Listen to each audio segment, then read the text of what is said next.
Britney Spears, the iconic pop sensation known for her electrifying performances and trailblazing career, has once again captured the public's attention, not through a chart-topping single or a high-energy dance routine, but through a candid, unfiltered glimpse into her personal life.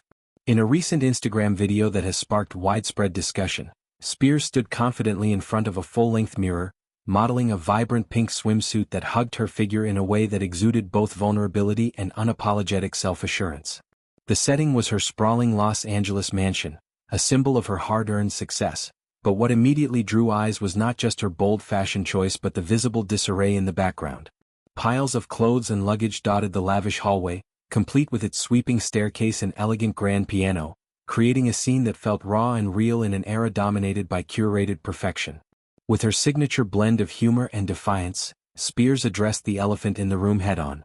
"If people are curious as to why it's not perfectly clean, you wise asses, my home is actually gonna be on the cover of Homes and Gardens soon," she quipped, her voice laced with that familiar southern twang that has endeared her to fans for decades. She explained the chaos as the byproduct of practical life, packing for a spontaneous trip to visit a close friend in Santa Barbara, a getaway she described as a much-needed escape from the relentless scrutiny that has shadowed her every move. To further disarm critics, she added a touch of nostalgia, noting that the swimsuit itself wasn't some fresh purchase but a well-loved piece from her wardrobe, one she'd sported before jetting off to Mexico on a previous adventure. "I've been wearing large jackets because it's cold out here," she shared, pulling back the layers to reveal the swimsuit beneath, a subtle nod to the seasonal shifts in California that often go unnoticed amid her larger-than-life narrative. This light-hearted rebuttal comes at a pivotal moment for Spears, whose life has been a whirlwind of triumphs and trials since the termination of her highly controversial conservatorship in 2021. That 13-year legal arrangement, which began in 2008 under the oversight of her father, Jamie Spears, stripped her of autonomy over her finances, medical decisions, and even daily choices, turning her into a symbol of both resilience and institutional overreach. The #FreeBritney movement, a grassroots campaign fueled by devoted fans and amplified across social media platforms, played a crucial role in dismantling it, portraying Spears as a victim of familial exploitation and a system rigged against women in the spotlight. Yet, in recent months, whispers of doubt have begun to swirl, suggesting that the post-conservatorship era might not have delivered the unbridled freedom many envisioned. These murmurs have been amplified by none other than her ex-husband, Kevin Federline, whose explosive memoir has reignited old wounds and forced a re-evaluation of those tumultuous years. Federline, who shared a tumultuous marriage with Spears from 2004 to 2007, has long been a polarizing figure in her story. As the father of their two sons, Sean Preston and Jaden James, he was awarded primary custody following their divorce, a decision that Spears has publicly contested as unfair and influenced by her high-profile struggles at the time.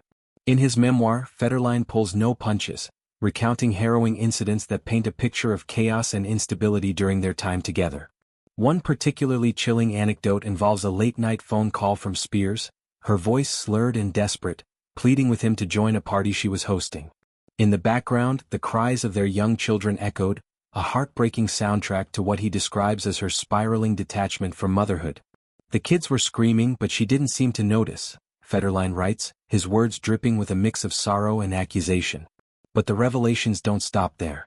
Federline alleges that the boys, still toddlers at the time, would sometimes awaken in the dead of night to find Spears standing motionless in their doorway, a knife clutched in her hand, not in threat, he clarifies, but in a state of eerie disconnection that left them terrified. He recounts another incident where, in a fit of rage, Spears allegedly struck one of the children across the face, her anger unchecked and her remorse fleeting. And then there's the story of her insistence on breastfeeding the infants after a night of heavy drinking and cocaine use, a decision Federline frames as dangerously reckless, endangering the most vulnerable lives in her orbit. These claims, delivered with the weight of paternal protectiveness, challenge the sanitized narrative of Spears as an eternally doting mother, one perpetuated through her music videos and public personas. Federline's perspective on the conservatorship is equally unflinching.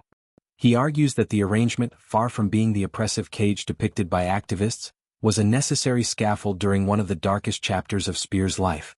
Under Jamie's watchful eye, she was shielded from her own impulses, her finances secured, and her career stabilized, allowing her to release albums, tour stadiums, and amass a fortune that continues to grow. She was safe, Federline insists in the book, emphasizing that the structure provided a buffer against the self-destructive tendencies that had led to her 2007 breakdown, a public meltdown involving shaved heads, umbrella-wielding paparazzi confrontations, and emergency hospitalizations that dominated tabloid headlines worldwide. He laments that Spears has never fully confronted her issues, neither in therapy nor in public admissions, and that the end of the conservatorship has unleashed a torrent of unchecked behavior that echoes the past. To illustrate his point, Federline shares a more recent encounter. A dinner at a quaint restaurant in Thousand Oaks, California, where Spears arrived visibly intoxicated, her laughter too loud, her movements too erratic. Midway through the meal, she raised her glass in a toast that veered into absurdity, rambling about conspiracies and lost opportunities before abruptly deciding to leave. Federline describes following her car in a state of panic, witnessing her weave through traffic, execute illegal U-turns, and even drift onto the wrong side of the road, a drive that could have ended in tragedy. It was like watching a car crash in slow motion, he reflects, his words heavy with the fear of a father who knows the stakes all too well.